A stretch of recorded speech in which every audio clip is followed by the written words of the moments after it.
बिहार में और सिवान में कोई इंडस्ट्री नहीं है और आप विकास की बात करते हैं। आप खुद अपना इंडस्ट्री गोरखपुर में चलाते हैं, तो वही इंडस्ट्री सिवान में क्यों नहीं लगाते? हमारे पास जमीन था, हम हॉस्पिटल बनवा रहे हैं एकदम गरीबों के लिए, फ्री में इलाज देंगे गरीबों के। 4 कंपनी हम लाए थे भाई साहब, ठीक है, चारों कंपनी के पैसा लाकर 130 करोड़ रुपया इन्वेस्टमेंट कराए थे बिहार में। नजरिया अलग होती है, कोई जानकर गलत, हम गलत नहीं बोलते हैं, कोई अपशब्द नहीं बोलते हैं। आपको अगर अपशब्द लगता है तो लगे। बिहार में और सिवान में कोई इंडस्ट्री नहीं है और आप विकास की बात करते हैं। आप खुद अपना इंडस्ट्री गोरखपुर में चलाते हैं, तो वही इंडस्ट्री सिवान में क्यों नहीं लगाते हैं? देखिए, सिवान इंडस्ट्री लगाने के लिए जमीन चाहिए। अभी आप कह रहे हैं कि हमारे पास बहुत जमीन है। बता रहे हैं ना सर, उसके लिए जमीन चाहिए सर, इंडस्ट्रीज के लिए। और जमीन कृषि भूमि हमारी है, वहां पर आपको लाइन लेना पड़ेगा, ठीक है, उसको 183 कराना पड़ता है, व्यवसायिक जमीन को कराना पड़ता है, उसको टैक्स जमा करना पड़ता है। हर जिला में इंडस्ट्री एरिया है, बात समझिए। हमने समीर महासेठी से कई बार कर चुका, जो अभी बना है इंजीनियरिंग कॉलेज, इसके बगल में 7 एकड़ अभी जमीन खाली है। वो हमको खुद बताए इस बात को। हमको जो जमीन अलॉट हो जाएगा हम खोलेंगे, नहीं जमीन अलॉट होगा तो हम क्या करेंगे सो बताइए। ऊपर तो आसमान में खोल नहीं पाएंगे। हमारे पास जमीन थी, हम स्कूल खोले हैं, चलकर देखिए, स्कूल हमारे मरवा में है। हमारे पास जमीन था, हम हॉस्पिटल बनवा रहे हैं एकदम गरीबों के लिए, फ्री में इलाज देंगे गरीबों के। तो जो हमारे पास हमारे बस का है सो तो कर रहे हैं। इंडस्ट्रीज के लिए लाइसेंस आपको देना है। अभी आप डेयरी, हमारा डेयरी चलता है, डेयरी में गोपालगंज में अनुदान है, आप लोग को अनुभव की जानकारी है, अभी नहीं समझ पा रहे हैं। सिवान में अनुदान नहीं है। सिवान में अगर आप डेयरी लगाना चाहेंगे, प्रोसेसिंग प्लांट, तो आपको सरकार को 1 पैसा भी अनुदान नहीं देगा। गोपालगंज लगाइएगा तो देगा। हम कहां से सिवान में लगाए? जवाब देना वही बात। क्या है सिवान के साथ सौतेला व्यवहार? क्योंकि आप सुधा कर दे दिए हैं सिवान। जब आप कंप्यूटर खुद सुधा के हाथ बिक गए हैं, आप प्राइवेट को लागे आइए, उसको अभी एक 50,000 का लोन करावे के पड़ी तो जैम तो 3 गो चप्पल के फीता टूटी तो 50,000 लोन पास हुई। क्या इंडस्ट्री बैठाइएगा आप? आपके पास 500,000 करोड़ रुपया नहीं बैठाइएगा, बैंक से लेकर ना बैठाइएगा। आपको बैंक की नीति सरल करनी पड़ेगी लोन लेने के लिए। प्रधानमंत्री मुद्रा योजना भी है, मुख्यमंत्री की भी योजनाएं आ रही हैं। भाई साहब, एक पढ़ाई योजना है सरकार की, बहुत अच्छा है ना। आप हमको बता दें सिवान में कितने लड़कों को पढ़ाई का मिल गया है, पैसा मिल गया है। योजना से खाली काम चलता है बाबू। वो तो है पढ़ाई योजना, कितना पढ़ाई आपको पैसा सरकार पढ़ाने के लिए दे रही है। जरा घर वाला लोन लेने के बाद लड़कों के पढ़े खातिर आज लोन का अप्लाई करी लो तो पता लगल कि 5 साल क्लास खत्म भइला के बाद काल में लोन पास हुई। देखिए, योजना से नहीं होता है। भारत सरकार की योजना सब जगह है, लेकिन यूपी में कहीं अच्छा चल रहा है, हरियाणा में कहीं अच्छा चल रहा है, दिल्ली में कहीं अच्छा चल रहा है। सो पहले बताइए, प्रधानमंत्री वाली जो बात कर रहे हैं, बिहार में कहीं गड़बड़ चल रहा है, हमको नहीं समझ में आता है। बिहार में जब आप उसको बैंक पर दबाव बना करके उस लायक जमीन दीजिए, उस लायक आप इंफ्रास्ट्रक्चर स्टार्ट करिए। अभी आप चाहे, सरकार चाहे हमको इंजीनियरिंग कॉलेज बनाना है, कितना समय लगा सो देखिए आप, कितना जल्दी बनकर तैयार हुआ, सो भी आप को बता देना। ये तो सरकार की मनसा के ऊपर डिपेंड है ना। हम लोग तो आवाज ही नहीं उठा सकते हैं बाबू। हम अगर बिजनेसमैन है, हम सरकार नहीं है बेरा एग्जाम्पल, तो बिजनेसमैन को जहां सुविधा रहेगा वहां रहेगा।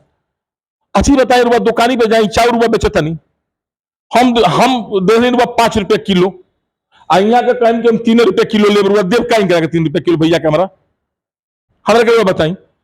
बिजनेसमैन को सुविधा और साधन और प्रॉफिट सगरी चाहिए ना। आप सुविधा देवे नहीं करिएगा, साधन देवे नहीं करिएगा, प्रॉफिट मिलवे नहीं करेगा, आपके इंडस्ट्री कौन लगाएगा? अभी लोग बोल रहा था, हम ज्यादा नहीं बोले, नीतीश ने कहा था, हमको क्यों नीतीश से नहीं पड़ता है, 2009 में बाहरी इन्वेस्टर को लाइए। लीकर विभाग में बाहरी इन्वेस्टर को लाया गया, ठीक है। 2012 में हम भी बाहरी इन्वेस्टर को लाए, 4 इन्वेस्टर लाए बाहरी, 4 इन्वेस्टर लाए बाहरी। एक दून वैली डिस्टिलरी जहां से हम पढ़े थे देहरादून से, एक हो गया एसबीजी सिक्किम रम जिसका आता है, एक तो हिंदुस्तान स्पिरिट, एगो राजस्थान का, एक cooperative company district Nawabganj Saharanpur, 4 company हम लाए थे भाई साहब। ठीक है, चारों कंपनी का पैसा लाकर 130 करोड़ रुपया इन्वेस्टमेंट कराए थे बिहार में। किसके कहने पर? नीतीश कुमार के कहने पर। नीतीश कुमार ने बाहरी लोगों को बुलाया था, उन्होंने 5 साल का लाइसेंस दिया दारू का, कोई उनसे मांगने नहीं गया था। अब 5 साल के लाइसेंस में कलेक्ट्रेट के बगल में देख रहे हैं इंदिरा जी के, हमारे दारू का डिपो था, जहां बड़ा बिल्डिंग दिखाई दे रहा, हमारे दारू का डिपो था, पता लगाइएगा आप। बहुत दिन तक रहा, आज तक नहीं रहा, 10 साल से 15 साल चला हमारा। तो 130 करोड़ रुपया पार्टी इन्वेस्टमेंट किया चारों कंपनी। आपने 2020 तक लाइसेंस दिया और 2015 में आप कहते हैं कि शराबबंदी हो गया, अब किसी को क्षतिपूर्ति नहीं दिया जाएगा। वो कंपनी का तो 130 करोड़ डूब गया, बाहर वाले का। आप एक कानून बना दिए और वो कंपनी हमारे पीछे पड़ गई, आप हमारा पैसा दीजिए भाई, आप ही के चलते ना वहां इन्वेस्टमेंट किए हैं, पैसा दीजिए, पैसा दीजिए। हम नीतीश कुमार के पास गए 2 बार। नीतीश कुमार अंजनी कुमार सिंह बड़ा गृह सचिव थे, बड़ा उनको बुलाए और कहे कि देखिए टूना पांडे जी हैं, ये हम लोग के एमएलसी हैं, हम लोग के शराबबंदी से इनको बहुत नुकसान हुआ है, 1/3 बिहार के थे और इनका इसमें तो गलती है नहीं, क्योंकि सरकार शराबबंदी किया है, तो इनको आकलन करके इनका जितनी क्षतिपूर्ति है इनको दे दिया जाए, इनके पार्टी लोग तंग कर रहा। बस समझ गए, 2 बार उन्होंने कहा, दोनों बार रंजनी बाबू आए, बात विचार हुआ, आकलन हुआ, आज तक 5 पैसा क्षतिपूर्ति नहीं मिला। कंपनी आज वो तक पैसा हमसे मांगती रहती, का चाहता नहीं अपन घर द्वार सगरी बेच दे तो उतना रुपया ना पूजी, क्या इन्वेस्टमेंट करे बिहार में? आप 130 करोड़ रुपया कौन डुबाया? नीतीश डुबाया ना। क्यों बुलाया वो सब लोगों को कि आप दारू ऐसी करिए? उसका तो रुपया डूबा नहीं। अभी आप हमको बताएं, आपका 5 गो बस का खरीदने का पावर हो और बिहार में नीतीश कुमार कहेगा कि नहीं 500 बस का आपको टेंडर दे दे, तो आप तो कर्जा काट कर बस को खरीद लीजिएगा और उसके बाद कह देगा कि प्रदूषण हो रहा है, इस बंद को बस बंद करिए और इलेक्ट्रिक बस चलेगी। क्या होगा आपका?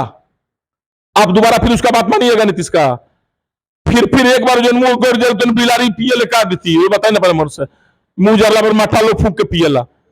तो नीतीश कुमार की जो नीति है वो अहंकारी नीति है, तो इसके चलते नीतीश कुमार से लोग नाराज रहता है, इसीलिए इंडस्ट्रियल लोग नहीं रहता। हम किस मुंह से किसी बाहरी नेता को इंडस्ट्रीज को कहेंगे कि आप बिहार में चलिए इंडस्ट्री लगाइए? किस मुंह से कहेंगे आप ही बताएं? चलिए बताइए। और हो गया। एक लास्ट सवाल मेरा है, जिस तरह आप सोशल मीडिया पे आते हैं और मुखर होकर बोलते हैं, उसमें कुछ अपशब्द भी आता है, तो आप उस अपशब्द को क्यों नहीं हटाते हैं? अब हमारी बात समझिए, घर में 10 आदमी होते हैं, 10 आदमी की 10 भाषा अलग होती है, कोई जानकर अपशब्द नहीं कहता है।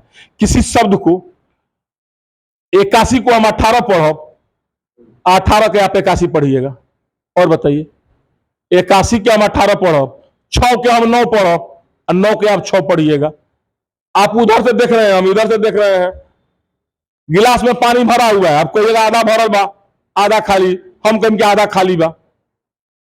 दोनों नजरिया अलग होती है। कोई जानकर गलत, हम गलत नहीं बोलते हैं, कोई अपशब्द नहीं बोलते हैं। आपको अगर अपशब्द लगता है तो लगे, वो आपकी सोच है, आपकी पढ़ाई है, हम तो नहीं कह सकते उसके विषय में। हम अपशब्द नहीं बोलते हैं। जानकर कोई अपशब्द बोलता है क्या? हाँ, इतना है कि अगर आप हमें अपशब्द बोले हैं तो उसी भाषा में हम आपको अपशब्द बोलते हैं। ये हमारी एक रणनीति है, क्योंकि हम महात्मा गांधी नहीं है। हम एक चटकन गाल पर मारिए, दूसरा का गाल घुमा दे, हमारे बस का नहीं है। हम चंद्रशेखर आजाद के वंशज हैं, भगत सिंह के प्रेमी हैं। आप हमें एक गाल पर अगर करिएगा, सुभाष चंद्र बोस के हम अनुयायी हैं, इनका जवाब पत्थर से देना जानते हैं। बस इतना ही कहेंगे, इसके आगे कुछ नहीं। चलिए, तो ये थे टूना पांडे जी, जिन्होंने अपनी बेबाकी से सारे सवालों का मेरा जवाब रखा। कैमरामैन नूरुल हुदा के साथ फैयाज अली सिवान।